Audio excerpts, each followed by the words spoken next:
So good morning students. Today we will discuss transformer.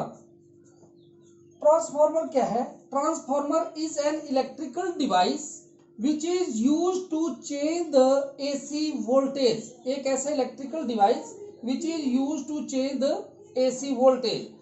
Its principle. हमने ये पढ़ा कि एक ऐसा डिवाइस है इलेक्ट्रिकल डिवाइस ट्रांसफार्मर जो किस काम आता है? एसी वोल्टेज को चेंज करने के काम आता है। चेंज मतलब आइदर इंक्रीज और डिक्रीज। इसका ट्रांसफार्मर का प्रिंसिपल क्या है?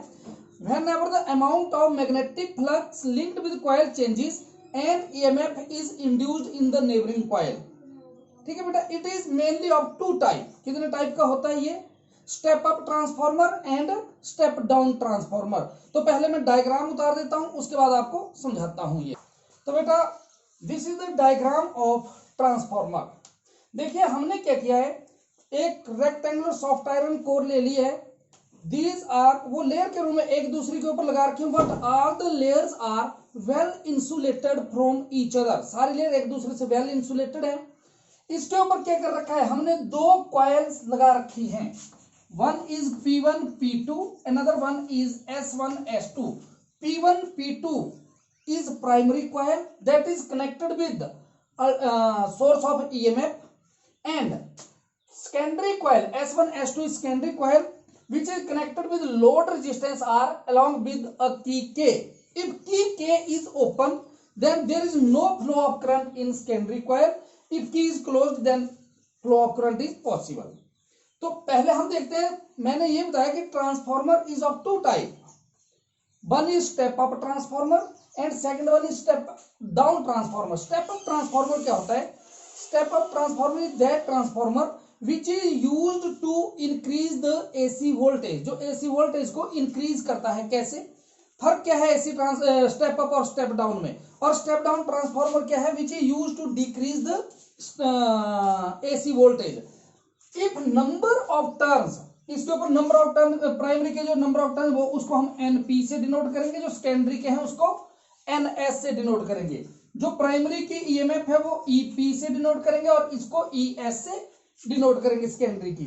तो बेटा if the number of turns on the primary coil is less than the secondary coil, then it is step up transformer. अगर नंबर ऑफ टर्न प्राइमरी के कम है, सेकेंडरी के ज्यादा है, देखिए रिजल्ट क्या है? If NP is less than NS then ES is greater than EP. ये है। इससे अपोजिट स्टेप डाउन है।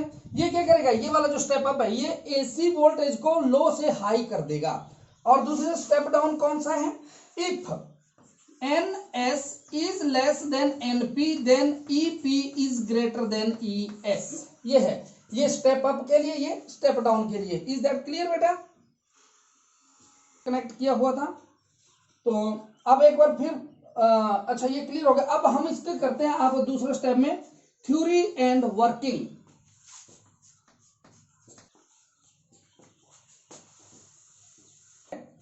As we know that the alternating EMF supplied to the source of EMF is given by क्या E is equal to E naught sine of omega T. ये alternating EMF हम इसको supply कर रहे हैं किसको? Transfer, जो यहां से हम एसी, ये input AC supply to primary coil. अब जब ऐसा होता है तो हमें ये बताएंगे, as we assume that the primary coil is pure inductance. जो प्राइमरी कॉइल है ये प्योर इंडक्टेंस का काम कर रही है, हैविंग नेग्लिजिबल रेजिस्टेंस। इसका हम मान लेते हैं कि रेजिस्टेंस कितना है? नेग्लिजिबल है। इन इंडक्टिव सर्किट जो करंट फ्लो कर रहा है, हमें पता है कि इस इंडक्टर में जो करंट फ्लो करता है that is lags behind by pi by 2 to the voltage. ये वोल्टेज से कितना पीछे रहता है बेटा? फेज डिफरेंस 90 डिग्री पीछे रहता है। देयरफॉर जो प्राइमरी पावर फैक्टर है वो कितना है बेटा? cos phi is equal to कितना बनेगा? cos 90 डिग्री बनेगा। और cos 90 कितना होता है? cos 90 इज 0 होता है। Therefore there is no power dissipated in the primary coil। ये हम अज्यूम कर रहे हैं कि प्राइमरी कॉइल में किसी प्रकार की पावर डिसिपेटेड नहीं होगी। अब क्या कहते हैं? द अल्टरनेटिंग जो प्राइमरी करंट है induced in the alternating magnetic flux जो है 5e in the core extend through the secondary coil, यानी कि इसके पास में जो ईएमएफ जो हम दे रहे हैं अल्टरनेटिंग, जिससे वजह से क्या होगा, इंड्यूस्ड ईएमएफ सेकेंडरी में प्रोड्यूस होगी, जो हम आउटपुट लेंगे अब कहां से, इस लोड रेजिस्टेंस आर से लेंगे। हमने ये अज्यूम कर लिया बेटा, ये बात आपको बिल्कुल ध्यान से सुननी है कि according to Faraday second law of electromagnetic induction क्या बोलता है, वो बोलता है सेकंड लॉ के मुताबिक कि ईएमएफ पर टर्न, ये देखो नंबर ऑफ टर्न्स जो है इन दोनों के, कि EMF induced per turn is same for both primary as well as secondary coil, को जो ईएमएफ इंड्यूस हो रही है प्राइमरी में भी और सेकेंडरी में भी, दैट इज सेम है, पर टर्न क्या है, सेम है हर टर्न में, और ये जो टर्न है वेल इंसुलेटेड है ईच अदर, ये भी हमने आपको बता दिया था पहले ही। देयरफॉर अब आपको ये बात ध्यान रखनी है कि वोल्टेज ईपी, जो प्राइमरी की वोल्टेज है वो ईपी है और सेकेंडरी की वोल्टेज कितनी है, ईएस है, ये आपने ध्यान रखना है।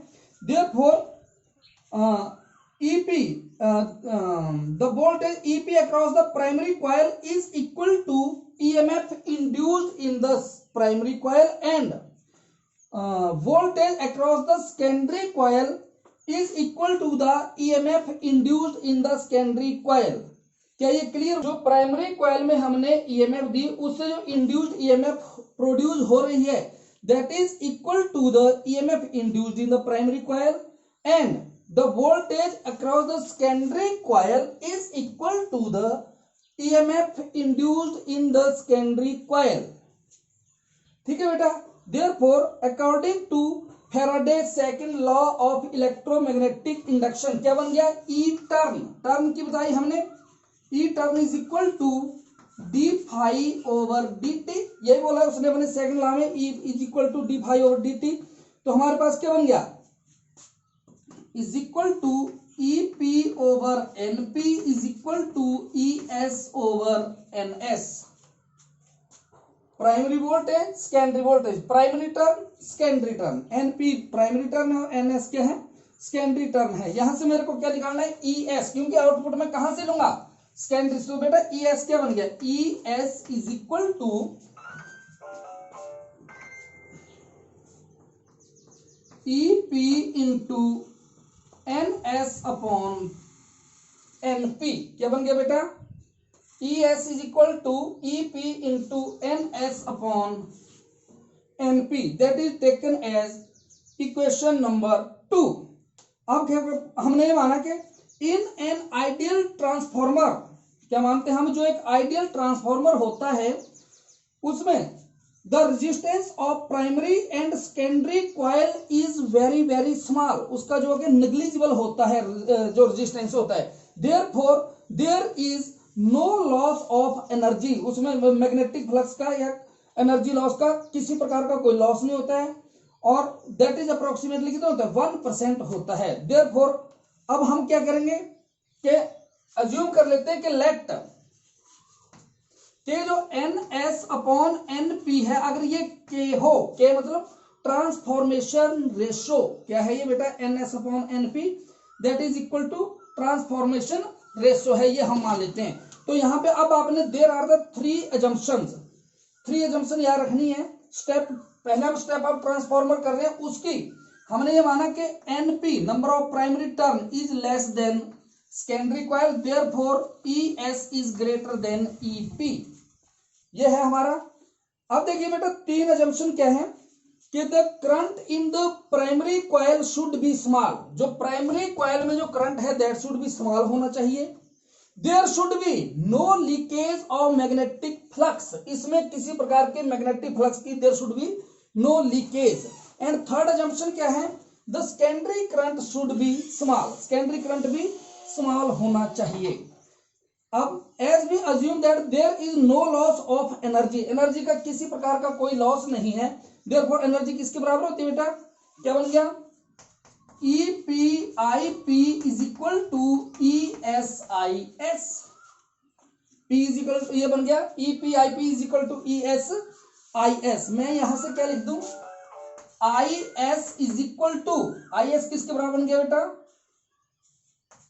E P upon E S into I P, क्या बन गया यहां से E P upon E S into I P किसके बराबर बन गया बेटा, ये आ गया हमारे पास। अब मेरे को ये भी पता है कि ई पी अपॉन जो ई एस मैंने इसके ऐसे भी लिख सकता हूं मैं, E P upon E S is equal to I S upon I P. ये भी आगे क्वेश्चन यूज होगी तो मैंने यहीं पे लिख दी।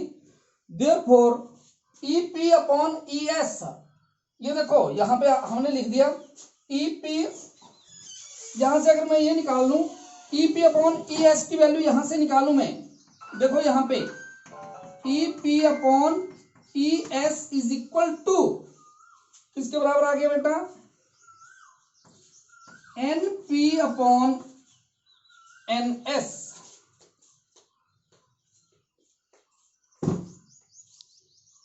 ई P upon E S is equal to N P upon N S किसके बराबर आ गया बेटा, ये आ गया हमारे पास, ये वैल्यू आती है E P upon E S किसके बराबर है बेटा, N P upon N S के बराबर आ जाता है हमारा।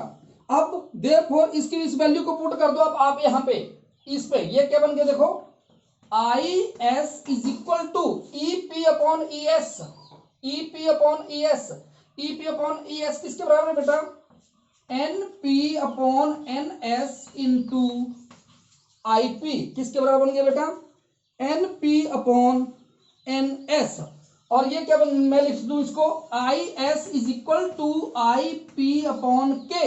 ये देखो ये लिया हुआ है आपने transformer, N S upon N P किसके बराबर है, के के बराबर है, ये उल्टा है एन पी अपॉन एस, तो ये क्या बन गया,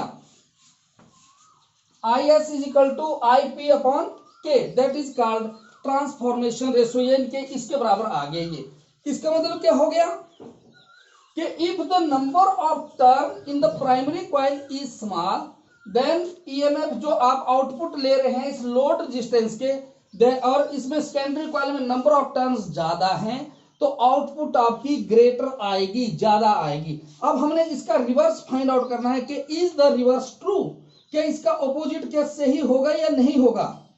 तो इसको मैं मिटा देता हूं, इससे आगे करते हैं। अब हम इसके रिवर्स के लिए कि स्टेप डाउन ट्रांसफॉर्मर के लिए करेंगे। अब हम ट्रांसफॉर्मर की पहली कंडीशन कि it decrease the high voltage to low voltage, ये एसी को जो एसी हाई वोल्टेज है उसको लो कर देता है, लेकिन कंडीशन क्या है कि number of turn in primary coil should be greater than the secondary coil. इसके टर्न कम होंगे और इसके क्या होंगे, ज्यादा होंगे। जब ऐसा होगा तो हमारे पास क्या होगी, जो अजम्पशन आएगी, जो आएंगे वो क्या आएंगे, ज्यादा आएंगे। तो इसके लिए the reverse of the step down transformer we know that P is क्या बन जाएगा बेटा हमारे पास, वी नो दैट कि E P I number of turn के लिए लेंगे I P N P is equal to I S N S. ठीक है बेटा, ये आ गया हमारे पास। हमें पता है I is equal to according to, अगर ओम्स लॉ देखें V is equal to I और R होता है तो I is equal to V by R, तो यहां पे क्या बन जाएगा I P is equal to क्या बन गया बेटा, I S N S over N P क्या बन गया, where I S is equal to E S by R क्या बन गया, I S is equal to E S by R, यहां पे पुट कर दो क्या बन गया, I S sorry I P इसमें पुट किया is equal to I S E S by R into N S upon N P. ठीक है बेटा, ये आ गया। अब ई पी की वैल्यू आपने निकाली हुई है, वी नो दैट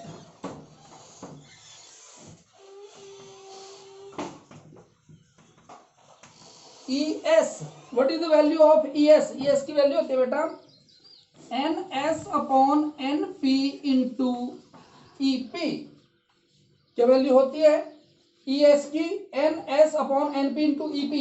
इस ई एस की वैल्यू को यहां पे पुट करो, क्या बन गया, I P is equal to 1 by R N S upon N P into E S, E S की वैल्यू है N S upon N P into E P. ये दोनों सेम है, इसका क्या हो गया बेटा स्क्वायर हो गया, क्या बन गया, I P is equal to 1/r into N S upon N P का स्क्वायर इंटू ई पी। क्या आ गया हमारे पास, I P is equal to primary current यानी कि किसके बराबर बन गया, हमारे पास आ गया I P is equal to N S upon N P square into E P over R, और मैंने इसको क्या लिख दिया, I P is equal to E P over R equivalent. क्या लिख दिया मैंने, I P is equal to R equivalent. फिर आर इक्विलेंट की क्या वैल्यू है बेटा, आर इक्विलेंट किसके बराबर बच गया, ये बच गया हमारे पास एन एस ओवर, नहीं ये देखो 1/r इक्विलेंट, ये 1/r आ रहा था और यहाँ पे मैं क्या ले रहा हूँ, आर इक्विलेंट ले रहा है, तो इसका ऑपोजिट लिखा जाएगा, यहाँ पे क्या बन जाएगा, ये आर इक्विलेंट किसके बराबर बन जाएगा बेटा, N P over N S square, किसके बराबर बन गया बेटा, N P over N S square into R. ये किसके बराबर आ गया आपका, आर इक्विलेंट के बराबर आ गया। किसके बराबर आ गया बेटा, ये आर इक्विलेंट। इससे क्या हो गया, the R equivalent is the value of load resistance as seen by source और द जनरेटर सच दैट, इसको क्या बोल सकता हूं मैं, the generator produces current I P and the voltage E P is as it is connected to R equivalent. तो ये थी बेटा। अब इसके बाद मैंने निकालनी है efficiency of the transformer. Efficiency क्या होती है, it is denoted by eta. किसके बराबर है बेटा, ये आउटपुट पावर,